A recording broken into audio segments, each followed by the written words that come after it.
Is everybody ready? Because it's almost time for the annual month-long climax. A little bit longer than the month, in fact. 33 days of opportunities to climax repeatedly with a deeper field than ever. We're going to need a whole lot of fluids, a whole lot of lube, a whole lot of food, a whole lot of sleep that we aren't going to get because we're going to be climaxing all the goddamn time over these 33 days. So we're just going to need a whole lot of caffeine. A ton of fucking caffeine. So much caffeine, we will be able to hear goddamn noises. I'm John Renton with my predictions for New Japan Pro Wrestling's G1 Climax 32 tournament with A blocka, B blocka, C blocka, and she wants the D blocka.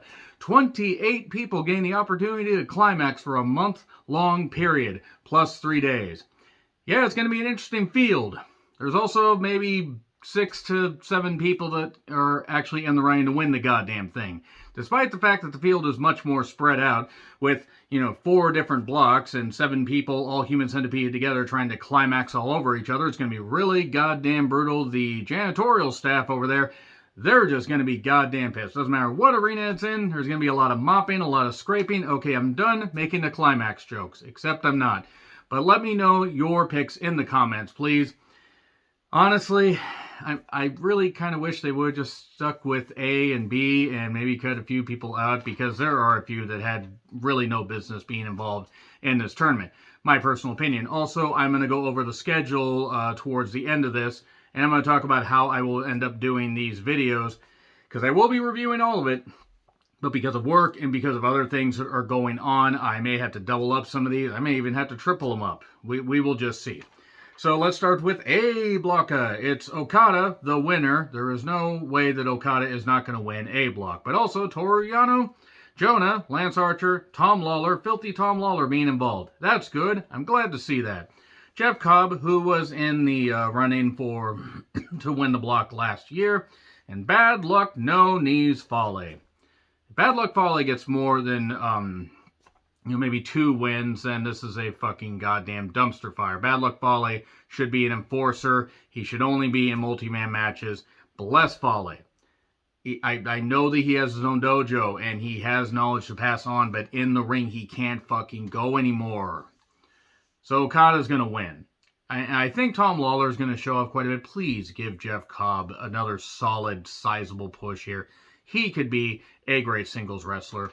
And let's go to B blocka. Jay White, the winner, because he is the IWGP World Heavyweight Champion. If only they maybe hadn't, gotten rid of the Intercontinental Championship and kept the very, very cursed U.S. Championship around, maybe we could have actually gotten, some better mid-card feuds, because the U.S. title is also cursed. So yeah, Jay White's likely going to win. There is a chance Sonata will win, because he's coming off of an injury. He has been back a little bit sooner than expected. I wouldn't mind seeing Sonata win it, except he's not going to. It's probably going to end up being Jay White. And I'm not saying Jay White will be the one, the champion to win the whole goddamn thing and then select his own goddamn opponent. I would just be very, very shocked if Jay White was not at least in the running till the very end. And then Taichi, who's had some good showings recently. I don't think he's going to be much more the middle of the pack here. Tama Tonga, hopefully, gets utilized a little bit. Gets some shock wins, since he got a shock win over Okada. And the G1, that was really goddamn nice to see. Tomohiro Ishii, provided that he comes back from his knee injury in due course. I am obviously recording this just before the 4th of July, so if you're hearing fireworks, I do apologize. But since Ishii could not make it to Forbidden Door and Crocodile Connors took his place, I'm imagining Ishii will power through. The Great Okan. All hail the Great Okan. Let's see if he's more the middle of the pack. And Chase Owens. Do not give Chase a goddamn win. He doesn't fucking deserve it at all. So anyway, C blocka. Tanahashi, Naito, and Zack Saber Jr. are in the running. Tanahashi, because I think this is going to be one of his last chances at glory. Let's be honest, the sand through the hourglass, leading to the days of our thighs. I think that's how that goes. In all seriousness, Tanahashi still has that iron will and will still be around for a number of years. His time being the ace is going to fade down. Everybody eventually has to slow down. But credit Tanahashi, he keeps wanting to go. Can't run across the goddamn ring anymore, and I respect Tanahashi. The man's fought through so many damn injuries, but Tetsuya Naito, since he got, I believe, some kind of eye surgery, I think to take care of double vision, which hopefully he's recovered from. Goto. I mean, I love Goto, but come on. Anybody really think Goto is going to get more than a few wins? Zack Saber Jr., I would pick Zack Saber Jr. to win this goddamn block in all honesty, because I've been pushing for Zack Saber Jr. to get that monster singles push. Yes, he won the New Japan Cup, so he's not likely to win it, or to win the G1, but that'd be pretty damn cool to see. Hanare, I'm glad Hanare is getting involved. That is the one good thing about the expanded field, is Hanare is getting a chance to be involved. And then we get Evil. Please cool off on the House of Torture Evil bullshit, because we really don't need to see that anymore. Kenta, I'm glad that Kenta is coming back. He's part of the road shows, the little, the brief road tour that they're doing, which I'm not reviewing that stuff. I apologize, but I've kept up with the results. I watched a couple matches. I have no reason to really watch that stuff. Sticking to the big stuff for New Japan. But she wants the D blocker. So yes, I do have, it's probably going to be Naito, but I have Zack Saber Jr. winning the thing, because why not? Will Ospreay is likely going to win it. They seem bound, determined to at least give him, a sizable enough push into the main event. David Finley, probably not. Shingo, I would not mind seeing Shingo win the She Wants a D block, because D stands for Dragon, as if you didn't know. Juice Robinson, I mean, maybe he's going to hold possession of the U.S. Championship, even though Will Ospreay is the rightful owner, because Juice Robinson had appendicitis. Thankfully, he seems to be recovering just nicely from that. But yeah, he still is holding on to the U.S. title, and he's crazy, and he's part of the Bullet Club. Great, that's just what we fucking need, is Bullet Club involvement. Yujiro Takahashi, Yoshihashi. I don't really have anything to say about Yujiro. I don't have anything to say about Yoshihashi, except his bow staff would be more interesting in the ring. He's fine, he's just not interesting. And El Phantasmo. I'm glad that El Phantasmo is being moved up to heavyweight. Keeps the antics to a minimum. I enjoyed that match he had with Robbie Eagles, and I've enjoyed some of his stuff this year. So, let's just say Okada. Let's just go Naito for C block. Let's go Jay White for B block. And let's go Will Ospreay for D block. She wants the D block. So that, let's say it's A and B fighting each other. It'd be Okada and Jay White. And I'm not actually sure how they're exactly doing this stuff. They've made it very, very confusing. But say C and D take each other on. That'd be Naito versus Ospreay.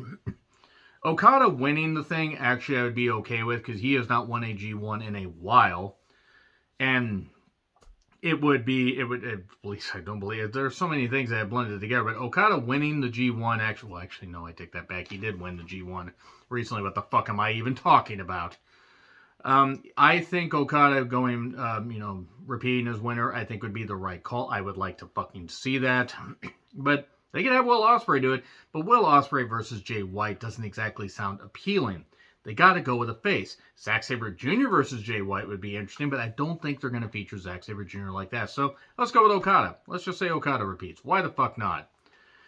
So now let's get into the schedule. This will not take very long. The first two shows, by the way, if you're not a New Japan World subscriber, are free. So what the fuck are you waiting for? Get on that. If you get a time machine. In all seriousness, you have to wait a little bit to get to those, because it's not Saturday the 16th and Sunday the 17th yet. So those are free. It's day 1 and 2. And actually, if you're on the West Coast, like normal people, haha, then it's 10 p.m. on Saturday, so it's a quick turnaround. Get a few days off for Wednesday on the 20th, and then another few days off for the 24th, and then 25th to 26th, 27th, so we run straight through there. The 30th to 31st, then we get the 2nd of August, the 5th of August, 6th, 7th, 9th, 10th, 13th, 14th, 16th, 17th, 18th. So yeah, we're getting a lot of days. We're getting a lot of opportunities to climax here. Here's how it's probably going to go. Saturday, Sunday, day 1 and 2 are probably going to end up being paired together. Wednesday will probably end up being on its own, because there's a few days break. And then I'm probably going to do the 24th, 25th on, in one video on Sunday. And then Tuesday, Wednesday, that will be up Wednesday afternoon or evening, depending. And then the 30th and 31st of July, that'll probably be up. Considering that SummerSlam, and yes, I do review WWE, AEW, New Japan, just in case you're a new viewer, and if so, thank you very much for subscribing. That'll probably end up being up Sunday afternoon. I may just have to pair, or evening, I may pair all those together. The 2nd of August, that'll probably be solo.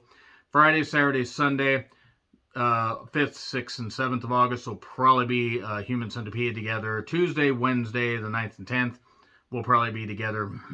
And then Saturday, Sunday will be paired up. The 13th and 14th, and then the Tuesday and the Wednesday shows will probably be paired together, and then the Thursday show, I may end up just actually doing the Tuesday show on its own, and then semifinals and finals, we will see. It depends on views. It also depends on how tired I am, because let's be honest, this is a lot of fucking wrestling to cover, and also I'm working a whole lot, and I'm going through a few things. Don't worry, I'm good, but I'm going to prioritize taking care of myself as well and giving myself a little bit of rest, which I have failed to do for the last number of years. But the G1 should certainly be exciting. I'm very, very interested to see where they're going with it. But the nice thing is all these will be available on demand. So at least you have an opportunity to catch up. And they have enough breaks there to where you have an opportunity to catch up on that. Do you have a shocking winner? Do you have a shocking person that might be out that's supposed to be a favorite? Let me know in the comments. Like, share, subscribe, Twitter handle in the description. I'm John Ritlin. Let's get ready to climax for 33 days. My God, I'm going to be sore. See you soon.